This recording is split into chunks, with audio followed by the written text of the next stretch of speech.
Vamos a dar inicio entonces, si me acompañan por favor con sus Biblias a Colosenses 1, verso 9.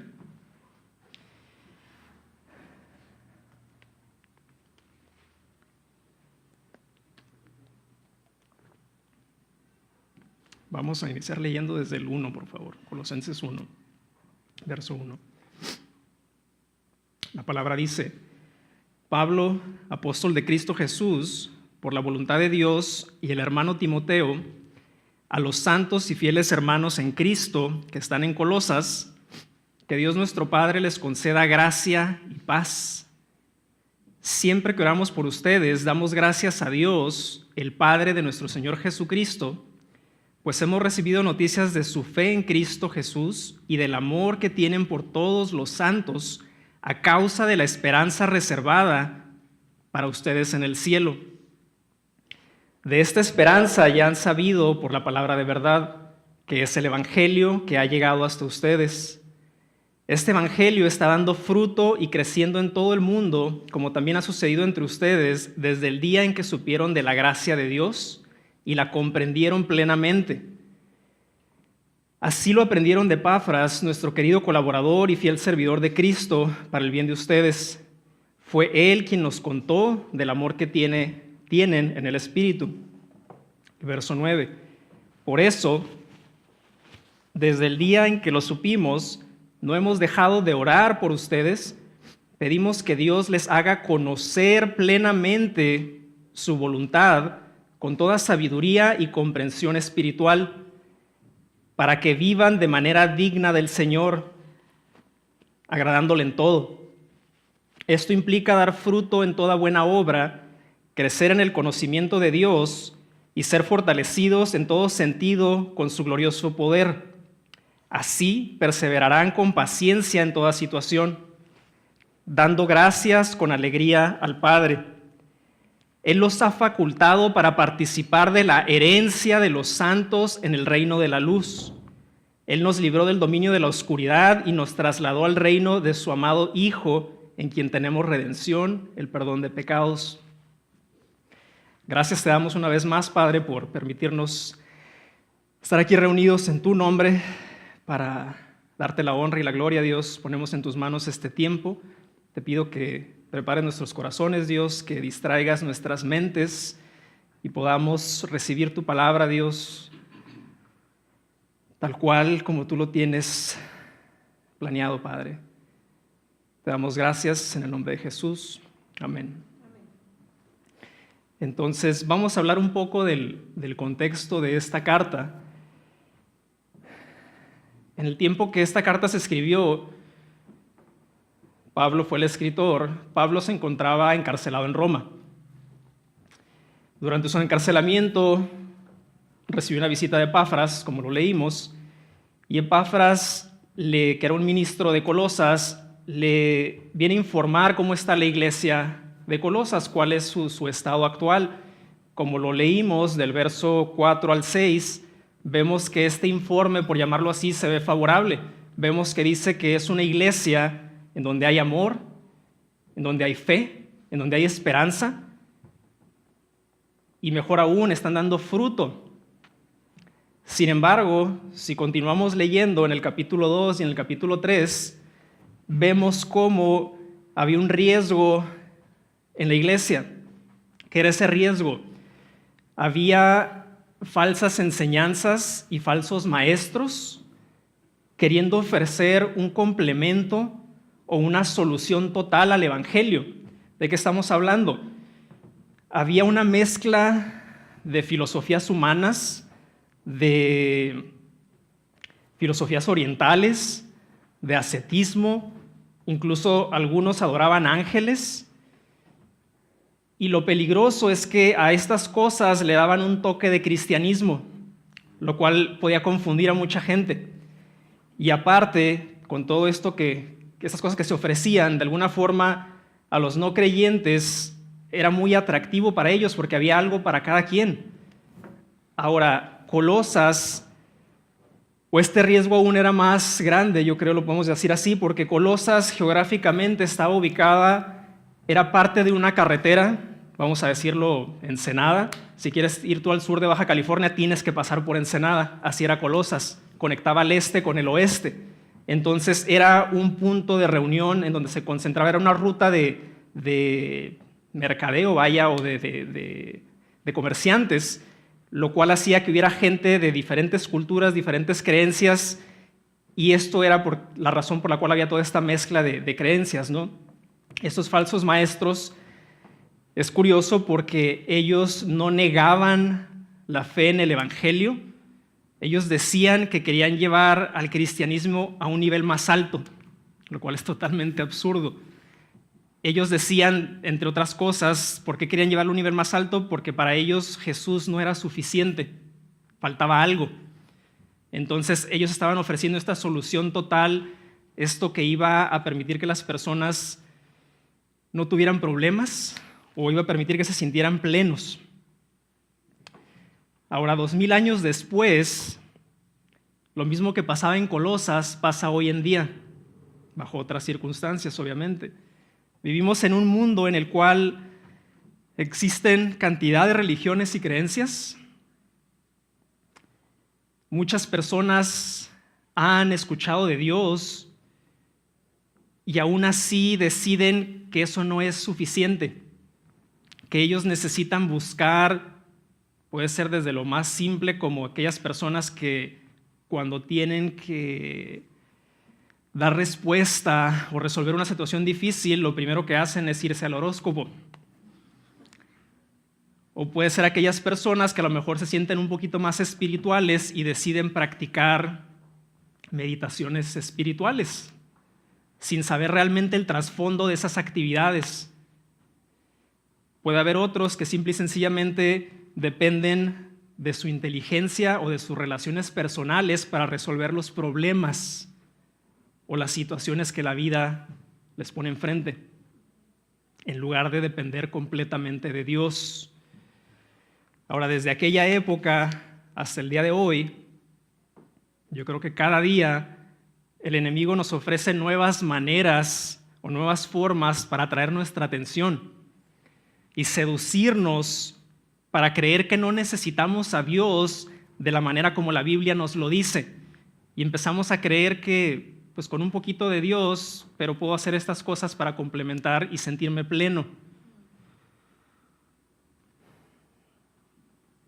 El mundo nos dice que nosotros solos podemos, que todo está en querer hacer las cosas. El mundo nos dice que tenemos derechos. ¿Por qué tengo que someterme a Dios como un esclavo cuando yo soy dueño de mi propia vida? Hemos hablado cómo ese no es el caso. Necesitamos a Dios y depender completamente de Él. Y de esta forma, con estas cosas que hemos mencionado, como son todas estas distracciones, poco a poco podemos desviar nuestra mirada del Creador. Ahora, estas cosas llevaron a Pablo a escribir esta carta. Puse aquí 3 intenciones, obviamente guiado por el Espíritu Santo. Primera, refutar estas falsas enseñanzas que se le estaban queriendo enseñar a la iglesia de Colosas. Segunda, reafirmar la verdad del Evangelio y la suficiencia de Jesucristo. Es todo lo que necesitaban y necesitamos. Y tercero, como nos puede suceder a nosotros también, prevenir a los colosenses de volver a caer en sus viejos caminos o sus viejas maneras de vivir. En el capítulo 2 o en el 3 vemos algunos de los pecados en los cuales ellos habían incurrido y Pablo los estaba queriendo prevenir de que volvieran a caer ahí. Entonces, vemos en estos versos que leímos, empieza Pablo básicamente agradeciéndole a Dios la obra que ha hecho en esta iglesia. Le recuerda a la iglesia la esperanza que hay en Jesucristo. Les dice las cosas que deben hacer para agradar a Dios. Y a partir del verso 13 expone la supremacía o preeminencia de Dios. de Jesús, lo cual no vamos a cubrir hoy, pero es hermoso del 14, en adelante, si leemos esos versos en donde se nos explica de una manera hermosa quién es Jesucristo. Entonces de aquí tomamos el título del tema del mensaje de hoy, una vida digna del Señor, una vida que agrade a Dios, una vida aprobada para el Señor. Y vamos a dividir estos versículos del 9 al 14 en 4 puntos. Vamos a iniciar con el primero: conocer más a Dios y su voluntad para nuestras vidas. ¿Qué es esto? Es una de las cosas por las que Pablo oró, que le iba a permitir a la iglesia de Colosas entender cómo iban a poder llevar una vida que agradara a Dios. Ese es el primer punto: conocer más a Dios y su voluntad. Basada en el verso 9 y 10, que vamos a leerlo de nuevo. Verso 9 dice: por eso, desde el día en que lo supimos, no hemos dejado de orar por ustedes. Pedimos que Dios les haga conocer plenamente su voluntad con toda sabiduría y comprensión espiritual. Les haga conocer plenamente su voluntad con toda sabiduría y comprensión espiritual. El 10 dice: para que vivan de manera digna del Señor, agradándole en todo. Esto implica dar fruto de toda buena obra y crecer en el conocimiento de Dios. Pablo ora para que los colosenses tengan una comprensión profunda, un conocimiento pleno de Dios y su voluntad, lo cual debemos de tener nosotros también. No les está diciendo que solamente reconozcan que Dios existe. Les está diciendo que tengan un conocimiento pleno de Él, y no nada más eso, sino de su voluntad, de la voluntad de Dios en sus vidas y en nuestras vidas. Creo que puedo ilustrar esto, obviamente, a una escala muchísimo menor. Aquellos que estamos casados, la primera vez que conocieron a su pareja, a quien hoy es su esposo, tal vez lo conocieron por nombre. ¿Sabías quién era Dulce? ¿Sabían quién era su futuro esposo? Tal vez simplemente por nombre. Sabían tal vez en dónde vivían, en qué escuela estaban. Muy probablemente empezaron una etapa de noviazgo. En esos meses o años de noviazgo empezaron a conocer a la persona un poquito más profundo. Empezaron a conocer qué gustos tenía, cuáles cosas no le gustaban. Y si dieron el siguiente paso para casarse, el conocimiento y comprensión de esa persona, que a final de cuentas somos uno, sigue creciendo. Y nos damos cuenta cómo, si comparamos, si tienen 5, 10, 30 años de casados, comparan cómo conocen hoy a su pareja a cómo la conocían el primer día que la vieron, es abismal la diferencia. Ese conocimiento pleno es similar, obviamente lo dije, a una escala muchísimo menor a cómo debemos de conocer a Dios. En el caso de los que no están casados, quiero pensar que la mayoría, Dios nos ha dado la oportunidad de tener un mejor amigo. Ese mejor amigo muy probablemente lo conocimos en la escuela. Y la primera vez que lo conocimos pudo haber sido simple y sencillamente cuando el maestro estaba pasando lista y decía fulanito de tal y tú lo ubicabas por mirada. Al tiempo te hiciste amigo de él, al tiempo empezaste a jugar con él, empezaron a estudiar, empezó a crearse una relación, lo fuiste conociendo, ya no nada más sabías su nombre. Sabías qué le gustaba, en dónde vivía, quiénes eran sus parientes, qué podías hacer tú para agradarlo a él, terrenalmente hablando. Ese es el conocimiento del cual estamos hablando. Pablo le pide a Dios que les dé sabiduría y comprensión espiritual que le permitiría a los colosenses y nos permite hoy a nosotros tener el entendimiento para conocer quién es Dios, entender quién es Dios, permitir que Él cambie nuestros corazones y entonces, después de que esto sucede, poder actuar de acuerdo a la voluntad de Dios, nosotros poder actuar de acuerdo a su voluntad. ¿Para qué? Lo dijimos, para vivir una vida que agrade a Dios. Henriksen dice lo siguiente: en vano trataremos de servir a Dios si no sabemos qué es lo que desea de nosotros. En vano trataremos de servir a Dios si no sabemos qué es lo que desea de nosotros. De ahí la importancia de conocer la voluntad de Dios. Nuestra sabiduría intelectual y conocimiento de la palabra es buena, lo hemos dicho, es muy bueno que memoricemos versículos, inclusive puede ser hasta libros completos. Si nos vamos al extremo, puedes aprenderte la Biblia de memoria. Pero si no tienes ese discernimiento espiritual, te va a servir de muy poco.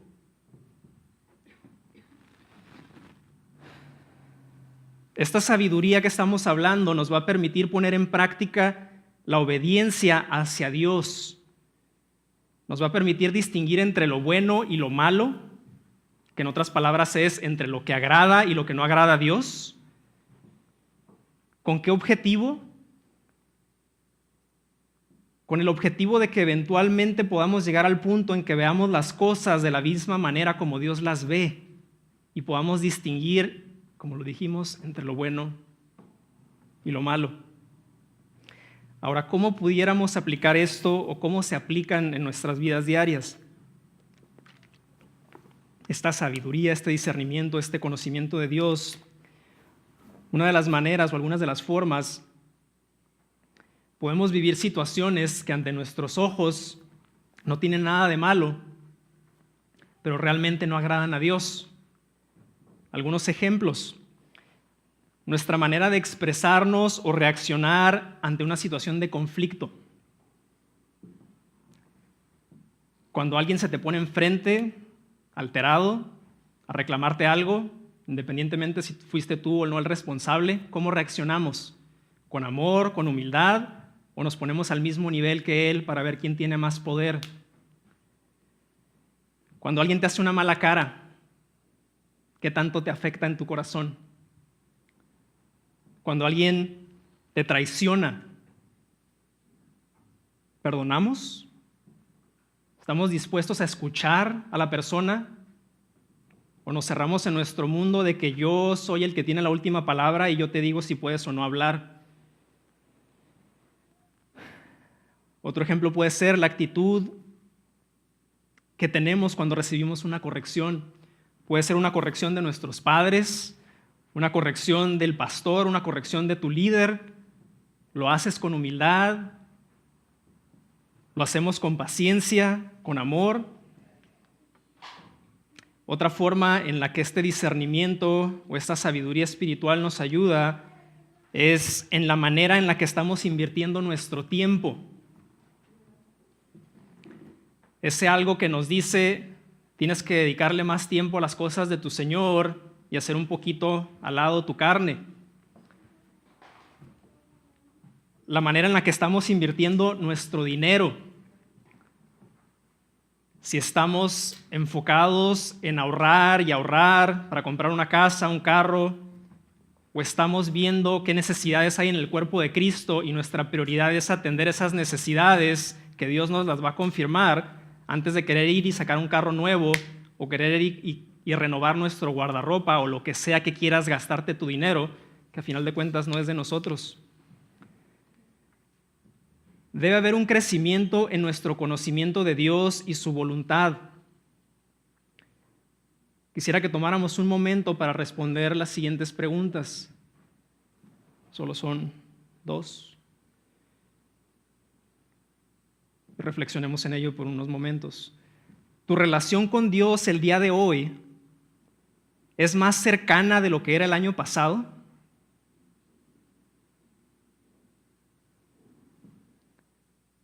¿Es más clara la voluntad de Dios para tu vida hoy de lo que era hace un año?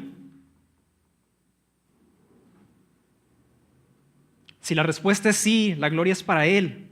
Sigue adelante, te animamos a que sigas por ese camino. Si la respuesta es no, mi relación hoy es igual que hace un año, la voluntad de Dios para mi vida está igual de clara que estaba hace un año. Dios tiene su tiempo, pero con todo el amor en mi corazón te digo, ¿qué estás haciendo al respecto? ¿Qué estás haciendo para acercarte más a Dios? ¿Qué estás haciendo para conocer su voluntad?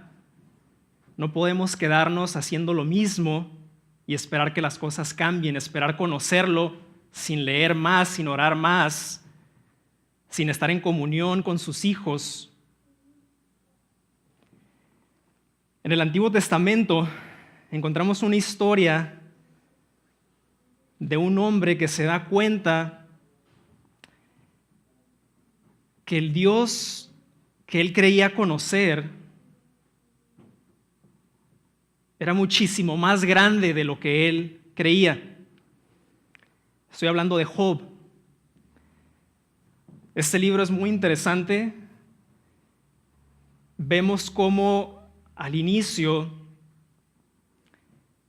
hay una reunión, nos relata la Biblia, de ángeles en la cual pues se coló Satanás. Están en la presencia de Dios. Dios le dice a Satanás, ¿de dónde vienes? Él le dice, pues de dar la vuelta en la tierra. Interesantemente, nuestro Señor le dice, ¿te has fijado en mi hijo Job? Se lo estaba poniendo en charola de plata. Él le dice, él es un hombre perfecto. Son las palabras de Dios. Él es un hombre perfecto que me ama. Y es un hombre recto. Satanás le dice, lo reconozco, sin embargo, él es así porque tú lo has bendecido, porque tú lo proteges. Este era un hombre próspero. Leemos en este libro cómo tenía infinidad de ganado, propiedades, tenía una familia hermosa. Y Satanás le dice a Dios, quítale esto y vas a ver cómo te maldice. El Señor Todopoderoso le dice, adelante, haz lo que quieras con sus cosas, simple y sencillamente no me lo toques a él. Vemos en 1 o 2 capítulos, no recuerdo, cómo vienen cosas muy difíciles, extremadamente difíciles a la vida de Job. Le quitan todas sus posesiones, sus hijos mueren.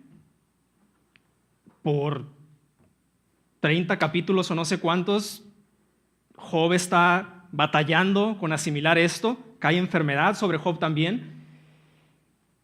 Se queja con Dios, cuestiona a Dios.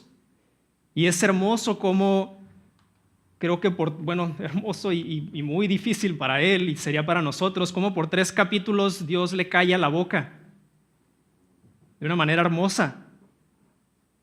Le dice, ¿en dónde estabas tú que eres tan inteligente cuando yo creé todo esto? ¿En dónde estabas tú cuando delimité los mares? ¿En dónde estabas tú cuando yo creé todos los animales? Creo que esta es la parte de la Biblia, de las Escrituras, que relata o registra que Dios habla por un periodo tan largo, que son casi 3 capítulos completos que le está diciendo a Job. Yo creo que Job, cada vez que Dios decía algo, se hacía más chiquito y más chiquito y más chiquito, hasta que ya no hallaba en dónde meterse. Y quiero llegar a este punto. Vamos a leer Job 42, que creo que es el último capítulo. Verso 1. Después de todo esto, Job le responde a Dios.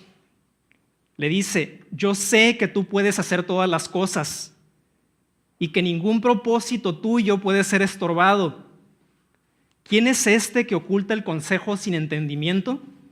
Por tanto, he declarado lo que no comprendía, cosas demasiado maravillosas para mí que yo no sabía.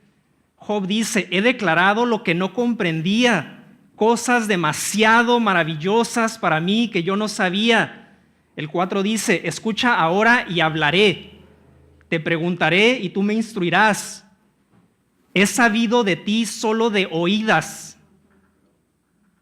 pero ahora mis ojos te ven, por eso me retracto y me arrepiento en polvo y ceniza.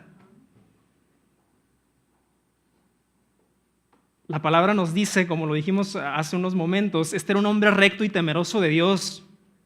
Job honraba a Dios, vivía apartado del mal. Job creía conocer al Señor. Sin embargo, vemos aquí cómo se da cuenta que tenía una noción de quién era Dios. Ahora que Dios se le había revelado, en este caso, en esta historia, Dios se representa en una forma de un torbellino, vaya, que es como le habla Job, y se da cuenta de la majestuosidad que tiene Dios. Lo mismo nos puede pasar a nosotros, aquellos que hemos tenido el enorme privilegio de conocer y recibir a nuestro Señor por X cantidad de años, 5, 10, 15, 20 años, y creemos que ya lo conocemos por completo. Creemos que ya sabemos qué es lo que va a hacer y cómo lo va a hacer. Y no es así. Si nuestro conocimiento de Dios no crece, llegará un punto en el que perderemos el asombro de quién es Él.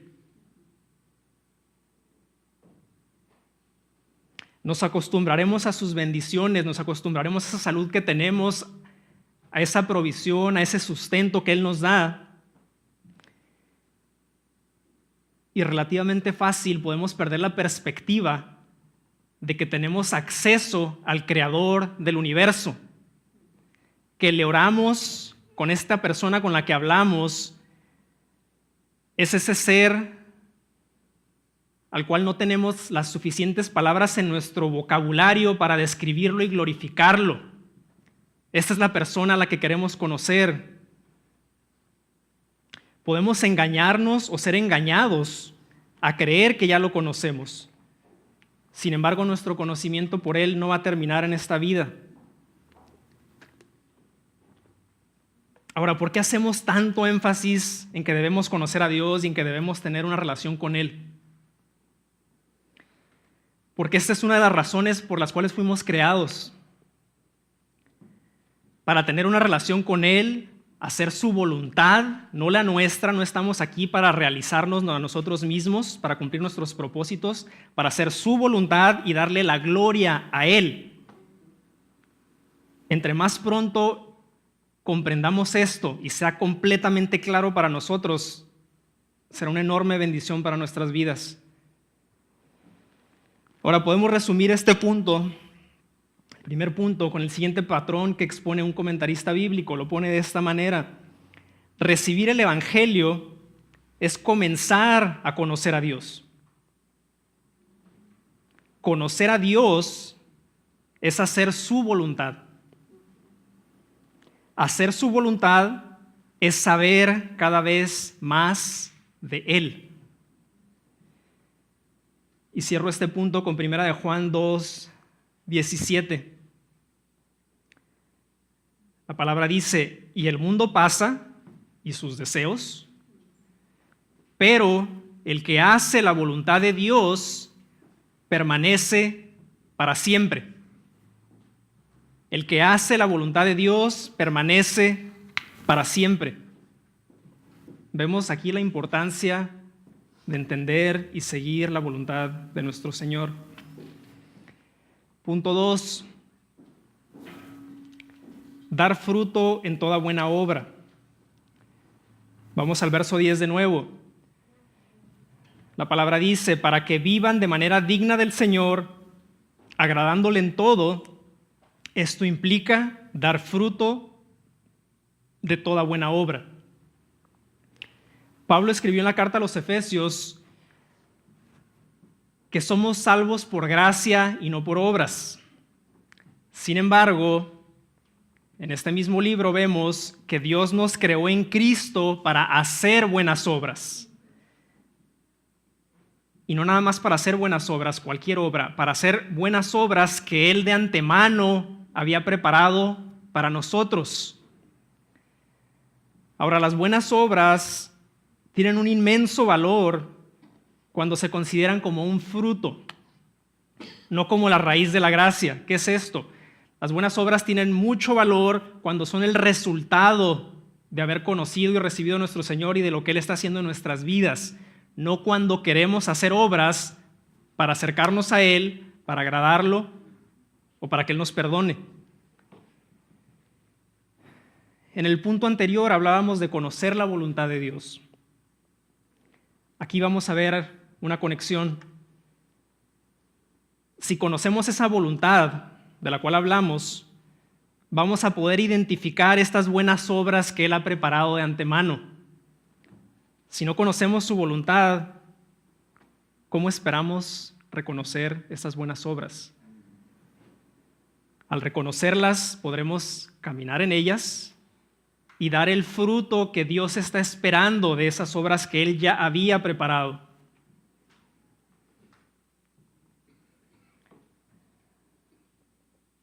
si no conocemos su voluntad,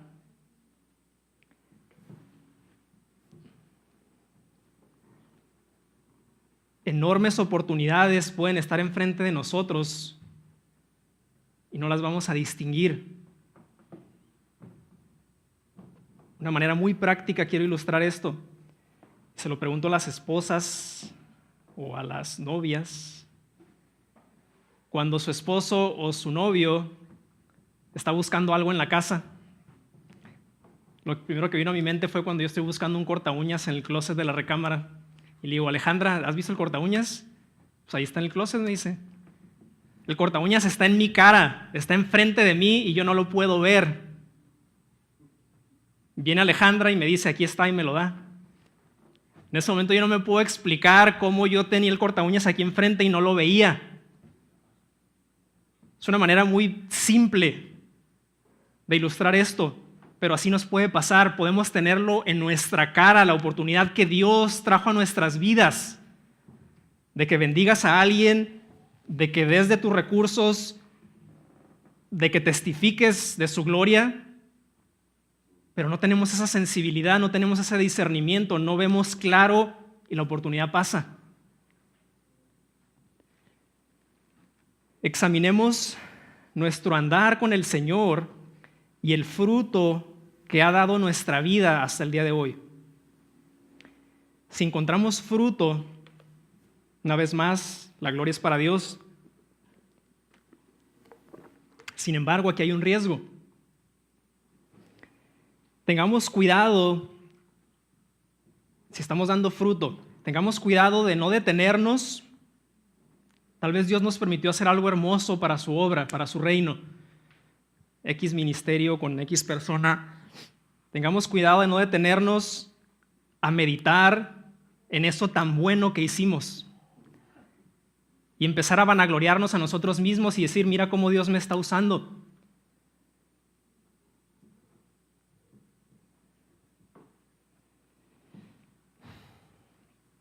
Filipenses 3:13 dice, Pablo le está diciendo a la iglesia, hermanos, no pienso que yo mismo lo haya logrado ya. Más bien una cosa hago, olvidando lo que quedó atrás y esforzándome por alcanzar lo que está adelante, sigo avanzando hacia la meta para ganar el premio que Dios ofrece mediante su llamamiento celestial. Aquí podemos verlo como que dejo atrás mi antigua manera de vivir, dejo atrás mi forma en la que pecaba. Pero de la misma manera, cada uno de nosotros somos diferentes. Puede que hayamos algunos que tenemos que dejar atrás aún esas buenas obras que Dios ha hecho en nuestras vidas y no quedarnos ciclados en eso que Dios hizo hace 1 año o hace 2 años o hace 5 años y seguir adelante.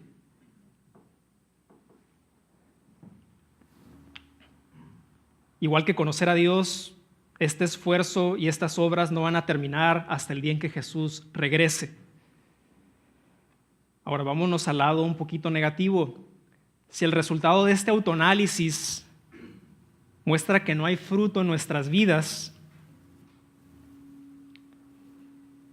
que estamos tal vez estancados en el mismo punto o en la misma etapa en la que estábamos hace 6 meses o hace 1 año, recordemos lo que dijimos hace un momento. El andar en estas buenas obras que Dios había preparado es una de las razones por las cuales fuimos creados. Es una de las maneras como vamos a poder testificar las maravillas de Dios. Entonces no estemos cómodos ni tranquilos hasta ver y reconocer que hay un progreso, que hay un avance, tanto en el conocimiento de Dios como en el fruto de nuestras vidas. Necesitamos entender quiénes somos realmente en Cristo para saber hacia dónde vamos. No necesito saber qué empresa me va a pagar más para ver a dónde me voy. No necesito saber qué ciudad o qué país es el más estable para ver a dónde me voy. Necesito conocer la voluntad de Dios para saber hacia dónde tengo que ir.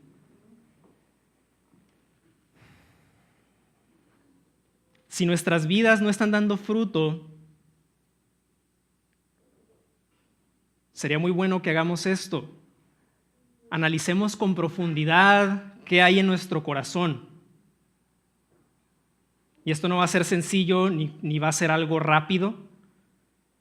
Y quitemos todas aquellas cosas que están estorbando e impiden que nuestras raíces espirituales crezcan como Dios quiere que crezcan.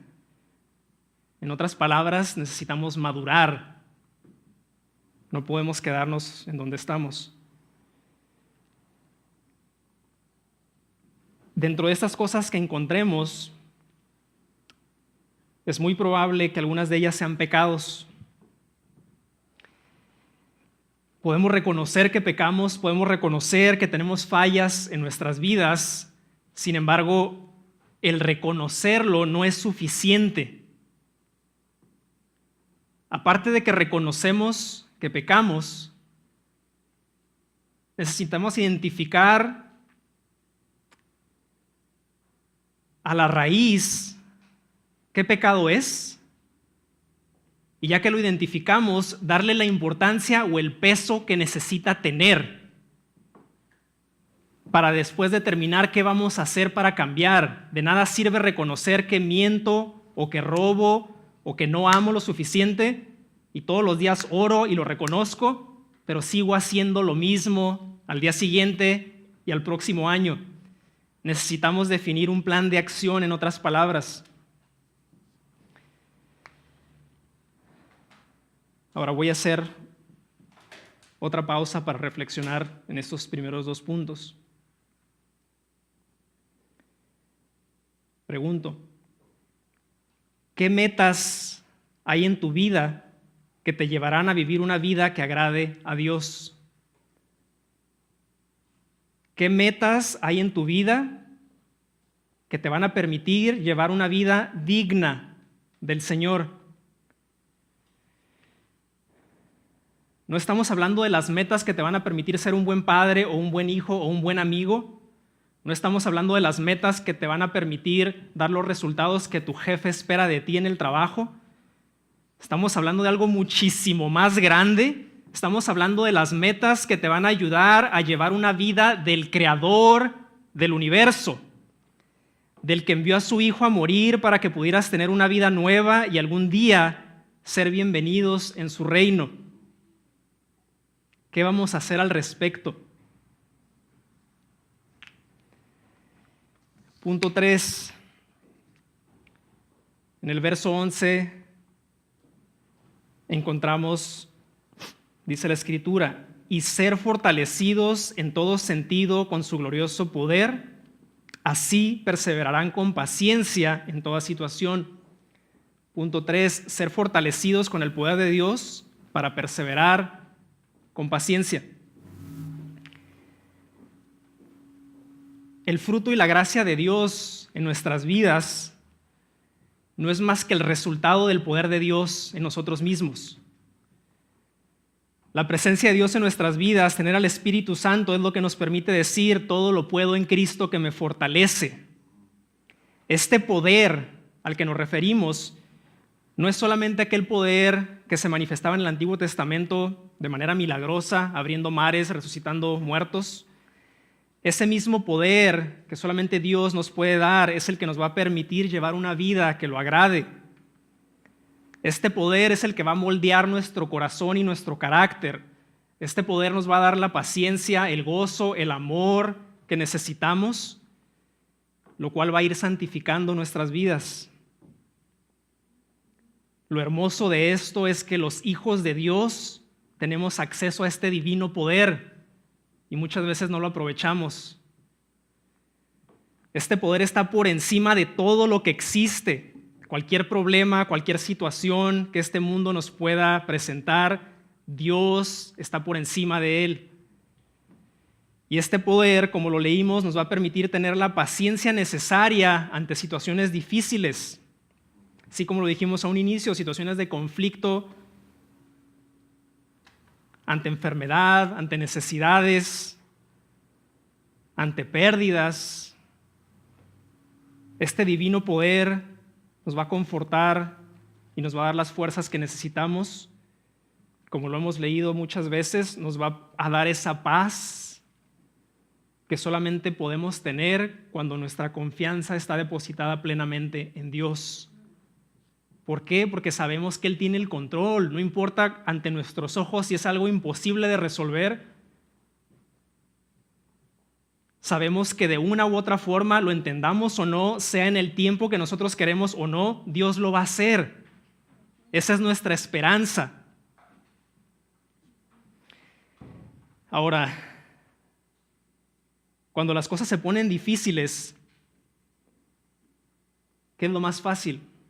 ¿Rendirnos o renunciar a lo que estamos haciendo? Dios no nos hizo para eso.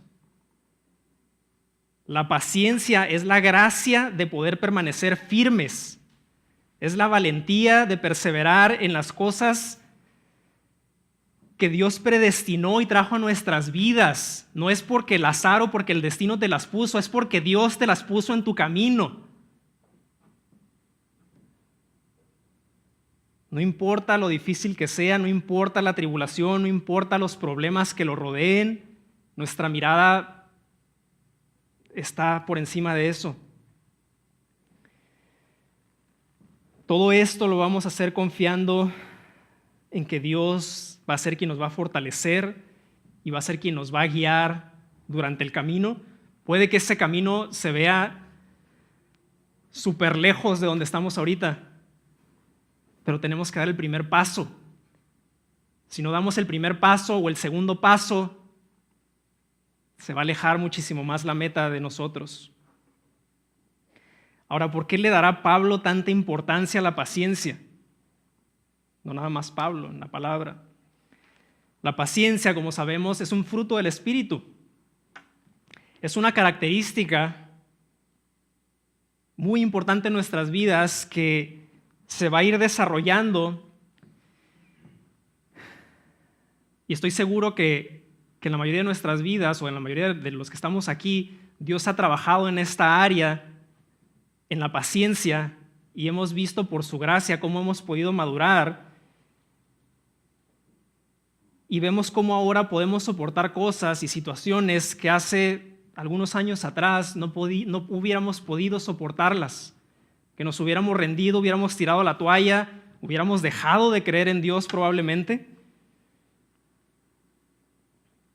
No caigamos en el error de pensar que paciencia es quedarnos en donde estamos sin hacer nada, esperando que Dios sobre nuestras vidas y nosotros podemos estar sentados. Al contrario, esta paciencia a la que Pablo se refirió es la misma paciencia que necesitamos para correr esa carrera que Pablo nos dijo. Esa carrera que tenemos por delante y que nos va a llevar al autor y consumador de la fe. Entonces necesitamos esta paciencia para entrar en acción, para correr, para avanzar. No es paciencia para estar sedentarios ni estáticos. Último punto. Dar gracias con alegría al Padre. El verso 12 dice: dando gracias con alegría al Padre, Él los ha facultado para participar de la herencia de los santos en el reino de la luz. A lo largo de la Biblia encontramos enseñanzas y exhortaciones a ser agradecidos con Dios. ¿Por qué? Por lo que Él ha hecho, por lo que está haciendo y lo que va a hacer en nuestras vidas. Ahora, en este pasaje, Pablo le recuerda a los colosenses que aparte de todas estas cosas que Dios nos ha dado y les había dado a ellos, está la bendición de poder participar de la herencia de los santos en el reino de Dios. Resalto la palabra herencia, en la herencia de los santos en el reino de Dios. Yo creo no comprendemos, podemos enfocarnos tanto en este mundo y en las situaciones de este mundo que perdemos la perspectiva de lo enorme que es esta bendición de poder entrar al reino de Dios. Por gracia, lo dice la palabra, es una herencia. Por gracia, Él nos ha regalado esta oportunidad. No nos la ganamos con nuestros méritos. No hay algo que pudimos haber hecho ni algo que podamos hacer para ganarnos esto. Vemos cómo dice la palabra, Él saca a sus hijos de la oscuridad, que En mi caso ni siquiera yo me daba cuenta, y no estoy hablando de una oscuridad diabólica o satánica, simplemente es que estamos viviendo una vida que estamos ofendiendo a Dios. Y yo ni siquiera me daba cuenta que lo estaba ofendiendo, ni tenía el mínimo interés de dejar de hacerlo. Para mí es triste reconocer eso ahora, pero por su gracia lo puedo reconocer. De esa oscuridad Él nos trae al reino de su amado Hijo y nos da la oportunidad de entrar y pasar la eternidad con Él. Casi para finalizar esta carta vemos el énfasis que Pablo le da al agradecimiento ahora. Voy a leer en el capítulo 3 de Colosenses, verso 15 al 17. Colosenses 3:15. Que gobierne en sus corazones la paz de Cristo, a la cual fueron llamados en un solo cuerpo, y sean agradecidos. Verso 16, que habiten ustedes la palabra de Cristo con toda su riqueza, instrúyanse y aconséjense unos a otros con toda sabiduría, canten salmos, himnos y canciones espirituales a Dios con gratitud de corazón. 17, y todo lo que hagan de palabra o de obra, repito, todo lo que hagan, lo que digan o lo que hagan, háganlo en el nombre del Señor Jesús, dando gracias a Dios el Padre por medio de Él. Un cristiano maduro reconoce que la vida y todo lo que tenemos hoy en día es un regalo de Dios. Y estamos agradecidos de todas las bendiciones que por su gracia tenemos, sean pocas o muchas. Y mayor aún, como lo leímos, por habernos facultado o hecho aptos para poder pasar la eternidad con Él.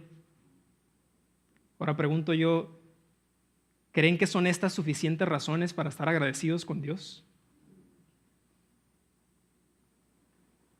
Así como lo vimos en el primer punto, podemos acostumbrarnos a las bendiciones de Dios y dejamos de darle gracias. ¿Por qué? Porque son tantas y tan constantes que damos por hecho que mañana vamos a amanecer y las vamos a tener todavía. A esto le agregamos que el mundo y el enemigo constantemente están tratando de desviar nuestra atención de Dios, ya sea por el ritmo acelerado de vida que tenemos, por nuestras preocupaciones, por los problemas. Y estas cosas gradualmente pueden llevarnos a dejar de ser agradecidos por todo lo que tenemos. Vamos a concluir. Si realmente conocemos a Dios y su voluntad para nuestras vidas, lo dijimos, vamos a poder identificar esas buenas obras que Él había preparado de antemano. No son casualidad, no es porque nos las ganamos. Esas obras que Él había predestinado para nosotros, vamos a ser capaces de reconocerlas y tomar acción, es decir, caminar en ellas y dar ese fruto que Dios espera que demos de esas obras. Entenderemos, como lo dijimos, que tenemos acceso a ese poder divino que nos va a respaldar en todo lo que hagamos, siempre y cuando sea de acuerdo a su voluntad y para su honra. Colosenses 3:1 dice, ya que han resucitado con Cristo, busquen las cosas de arriba, donde está Cristo sentado a la derecha de Dios. Verso 2, concentren su atención en las cosas de arriba, no en las de la tierra, pues ustedes han muerto y su vida está escondida con Cristo en Dios. Del verso 1 resalto la palabra busquen. No está diciendo volteen a verlas, no está diciendo imaginen las cosas, está diciendo búsquenlas. Y después que las encontraron, concentren su atención en las cosas de arriba y no en las de la tierra. yo me preguntaba, ¿qué hago cuando me concentro? La palabra me está diciendo concéntrate. Cuando me concentro, quito todo lo que me estorba, quito todas las distracciones de enfrente de mí, porque me tengo que concentrar para estudiar para un examen, para una entrevista, para un proyecto. Si así me concentro para las cosas de la tierra, ¿por qué no hago lo mismo para concentrarme en las cosas de Dios? Eso es lo que Dios nos quiere recordar el día de hoy. Concentrémonos, concentren su atención en las cosas de arriba y no en las de la tierra. Sabemos cómo concentrarnos. Eso es lo que Dios nos está pidiendo. Tenemos que estimar, amar, anhelar, desear de corazón estas cosas. ¿Qué son estas cosas? Conocerlo a Dios, tener una relación con Él, ser pacientes, ser amorosos, perdonar. Que estas cosas se conviertan en lo cotidiano, se conviertan en nuestro estado de ánimo normal o natural, no en estar decaídos, no en estar pesimistas. De esta forma, nuestros corazones guiados por el Espíritu Santo serán santificados y actuarán de acuerdo a la voluntad de Dios. ¿Con qué finalidad? De llevar una vida que sea digna de Él y no una vida digna de nosotros. O peor aún, una vida digna de los demás, una vida que complace a los demás. Porque no se trata de eso, no se trata de nuestra realización o de quedar bien ante los ojos de alguien más. Se trata de quedar bien ante los ojos de Dios. Y cierro con esto. Si vamos a invertir en algo en esta vida, que sea en esto en lo que invertimos, en las cosas que nos van a permitir llevar una vida que agrade a Dios y no en invertir en que nuestra cuenta de banco crezca, en tener más bienes, en tener más credenciales profesionales, en tener el mejor trabajo. Lo acabamos de leer. Busquen y concéntrense en las cosas del reino, porque ustedes ya murieron aquí en la tierra. Yo aquí los tengo, pero no los tengo para que se complazcan ustedes mismos o hagamos lo que nosotros queremos. Él nos puso aquí para glorificarlo a Él y caminar sus caminos. Gracias, Padre, por tu bondad, por tu amor, por tu majestuosidad,